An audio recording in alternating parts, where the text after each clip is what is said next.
ഷനി, മുഖ്യമന്ത്രിക്കെതിരെ ഫേസ്ബുക്ക് പോസ്റ്റിട്ടാൽ പോലും കേസെടുക്കുന്ന ഈ സംസ്ഥാനത്ത് മുഖ്യമന്ത്രിയുടെ കുടുംബത്തിനെതിരെ തുടരെ ഇത്തരത്തിൽ സാമ്പത്തിക ആരോപണങ്ങൾ ഒന്നിനു പിറകെ ഒന്നായി കോടിക്കണക്കിന് രൂപയുടെ സാമ്പത്തിക ആരോപണങ്ങൾ വന്നുകൊണ്ടിരിക്കെ എന്തുകൊണ്ട് മുഖ്യമന്ത്രിയുടെ കുടുംബത്തിൽപ്പെട്ട അല്ലെങ്കിൽ മുഖ്യമന്ത്രിയുടെ കുടുംബത്തിന് അവകാശപ്പെട്ട എക്സാലോജി കമ്പനിയുടെ ഭാഗത്തുനിന്ന് ഇതിനെ സംബന്ധിച്ചൊരു വിശദീകരണം പോലും വരുന്നില്ല?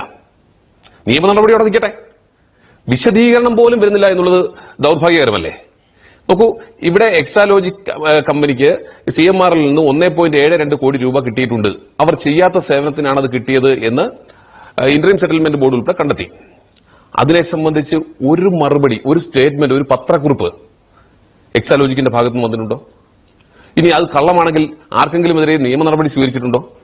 ഇവിടെ സ്വാഭാവികമായിട്ട് ഷോൺ ജോർജ് ഇങ്ങനെ കാര്യങ്ങൾ പറയുമ്പോൾ നമുക്ക് സംശയം ഉണ്ടാകാമായിരുന്നു. പക്ഷേ താങ്കൾ ചില കാര്യങ്ങൾ ചോദിച്ചു കഴിഞ്ഞപ്പോൾ ഷോൺ ജോർജിനെ സംബന്ധിച്ച് ഇതിനെ സംബന്ധിച്ച് ഡെപ്തിൽ അറിയാം എന്ന് നമുക്ക് ബോധ്യപ്പെടുകയാണ്.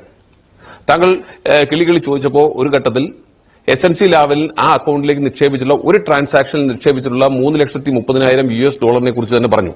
എന്ന് വെച്ചാൽ ഏകദേശം 2.25 കോടി രൂപയെ കുറിച്ചാണ് പറഞ്ഞിട്ടുള്ളത്.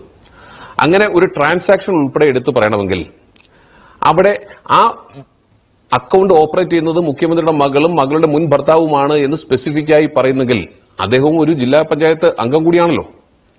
അപ്പോൾ അദ്ദേഹത്തിന് അതിനെ സംബന്ധിച്ച് ധാരണയുള്ളത് കൊണ്ട് തന്നെയാണ് എന്നാണ് ഞാൻ അദ്ദേഹത്തിന്റെ ഇത്രയും നേരമുള്ള സംസാരത്തിൽ നിന്ന് നമുക്ക് ബോധ്യപ്പെടുന്നത്. ഏതായാലും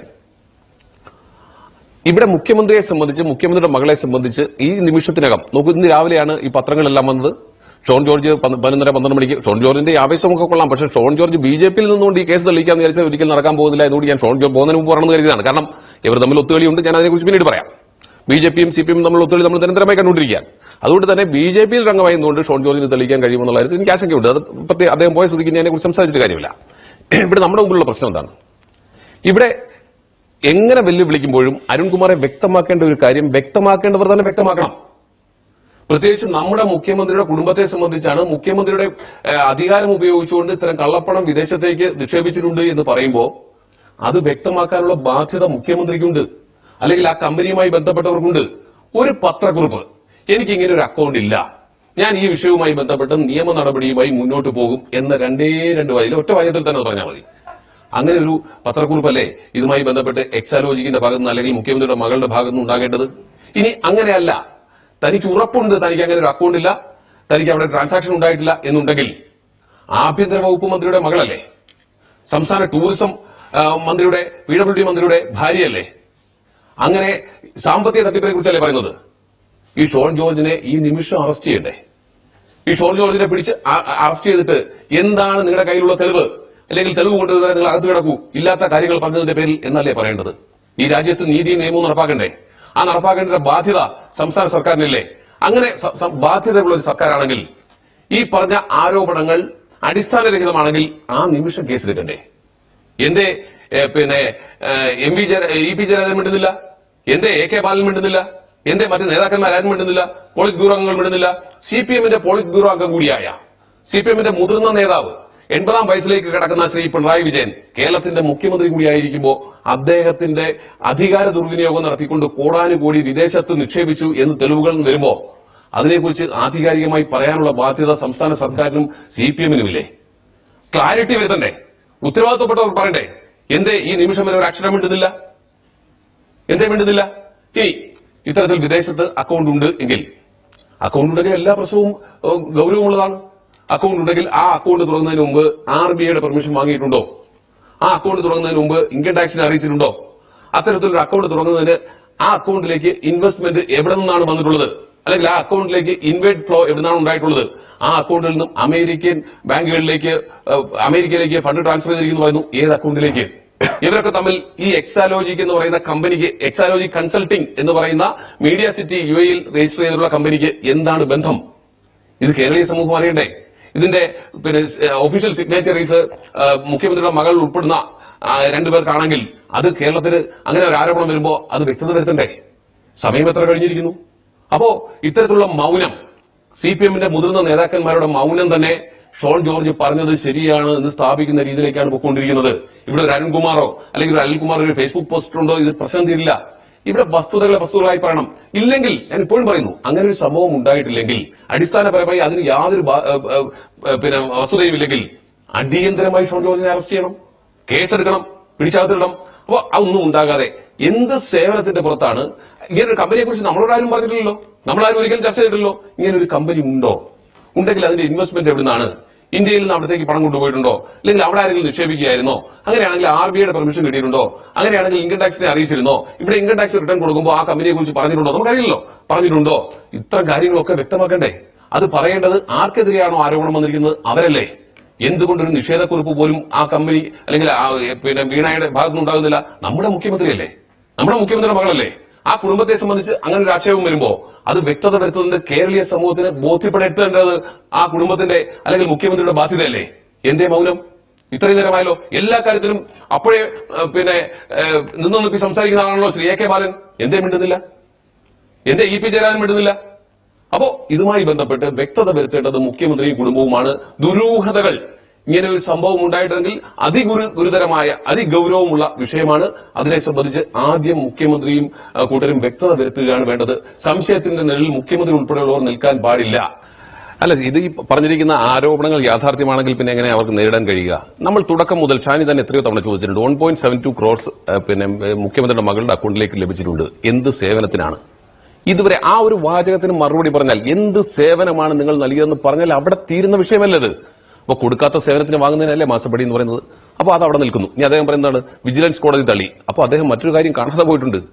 ഇവിടെ KSIDCയെ കൊണ്ട് കേരള ഹൈക്കോടതിയിൽ ഈ കേസുമായി മുന്നോട്ട് പോകരുത്, SFIയുടെ അന്വേഷണവുമായി മുന്നോട്ട് പോകരുതെന്ന് ആവശ്യപ്പെട്ട് കോടതിയിൽ പോയി, തള്ളിക്കളഞ്ഞു. എക്സാലോജിക്കിനെ കൊണ്ട് ബാംഗ്ലൂർ ഹൈക്കോടതിയിൽ കൊടുത്തു, തള്ളിക്കളഞ്ഞു. ഇപ്പോ CMRLനെ കൊണ്ട് ഡൽഹി ഹൈക്കോടതിയിൽ കൊടുത്തിരിക്കുന്നു, അതും ഇപ്പോ തള്ളുന്നതാണ് ഞാൻ മനസ്സിലാക്കുന്നത്. ഏതായാലും കേസ് വെച്ചിരിക്കുകയാണ്. അപ്പോൾ ആ രീതിയിൽ തുടരെ എക്സാലോജിക് എന്ന് പറയുന്ന കമ്പനിക്ക് തുടരെ കോടതിയിൽ നിന്ന് കിട്ടിക്കൊണ്ടിരിക്കുന്ന സെറ്റ് ബാക്ക്, അതിനെക്കുറിച്ച് അദ്ദേഹം അറിയുന്നുമില്ല, പറയുന്നുമില്ല. ഞാൻ ചോദിക്കട്ടെ, ഇവിടെ ഇപ്പൊ വന്ന ചർച്ചയിൽ എന്തൊക്കെയാണ്?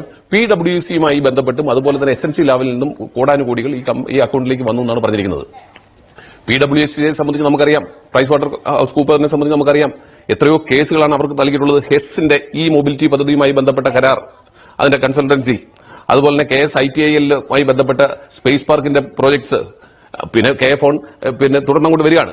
ഇനി നോക്കൂ, അതുമായി ബന്ധപ്പെട്ട എല്ലാ ഏർപ്പാടുകളിലും, അതുപോലെ നമുക്കറിയാമല്ലോ സ്വപ്ന സുരേഷിനെ നിയമനം നൽകിയത് ഉൾപ്പെടെയുള്ള കൺസൾട്ടൻസി കരാർ നിയമനങ്ങളെല്ലാം നൽകിയിരുന്നത് ഈ കമ്പനിക്കായിരുന്നു. അതുമായി ബന്ധപ്പെട്ട് ചീഫ് സെക്രട്ടറി ഉൾപ്പെടെയുള്ളവർ, ഫിനാൻസ് സെക്രട്ടറി ഉൾപ്പെടെയുള്ളവർ എക്സ്പെർട്സ് അന്വേഷിച്ചതിന് ശേഷം വന്നിട്ടുള്ള റിപ്പോർട്ടിന്റെ അടിസ്ഥാനത്തിലാണ് ഇവരുമായിട്ടുള്ള കരാർ റദ്ദാക്കിയത് എന്ന കാര്യം നമ്മൾ ഈ തരുണത്തിൽ മറന്നു പോകരുത്. ഇനി എന്താ ചോദിക്കുന്നത്, നമ്മുടെ SNC ലെവലുമായിട്ട് എന്താ ബന്ധമെന്ന് നമുക്കറിയാമല്ലോ. മസാല ബോണ്ട് ഈ സംസ്ഥാനത്ത് 6% പലിശയ്ക്കോ 7% പലിശയ്ക്കോ കോടികൾ തരാൻ തയ്യാറുള്ളപ്പോ നമ്മൾ വിദേശത്ത് പോയി 9.723% പലിശയ്ക്കാണ് നമ്മൾ എടുത്തിട്ടുള്ളത്. പലിശയ്ക്കാണ് മസാല ബോണ്ട് ഇഷ്യൂ ചെയ്തിട്ടുള്ളത്. ആ മസാല ബോണ്ട് വിറ്റത് കാനഡയിലെ ക്യുബക് എന്ന് പറയുന്ന പ്രവിശ്യയിലെ കാനഡയിലെ ക്യുബക് പ്രവിശ്യയിലെ CDPQ എന്ന് പറയുന്ന കമ്പനിക്കാണ്. ആ CDPQ എന്ന് പറയുന്ന കമ്പനിയിലെ ഷെയർ ഹോൾഡറാണ് ഈ പറയുന്ന നമ്മുടെ SNC ലാവലിൻ. അപ്പോ SNC ലാവലിന്റെ നേതൃത്വത്തിലുള്ള കമ്പനിക്ക് ഇല്ലാത്ത പലിശയ്ക്ക് അവർക്ക് മസാല ബോണ്ട് ഇഷ്യൂ ചെയ്തതിന്റെ കിക്ക് ബാക്ക് അതാവാം ഇത്തരത്തിൽ ഈ അക്കൗണ്ടിലേക്ക് വന്നിട്ടുണ്ടാവുക.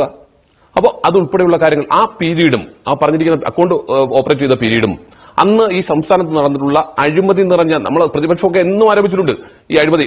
നീ നോക്കൂ, അമേരിക്കയിലേക്കാണ് പോയിട്ടുള്ളത്.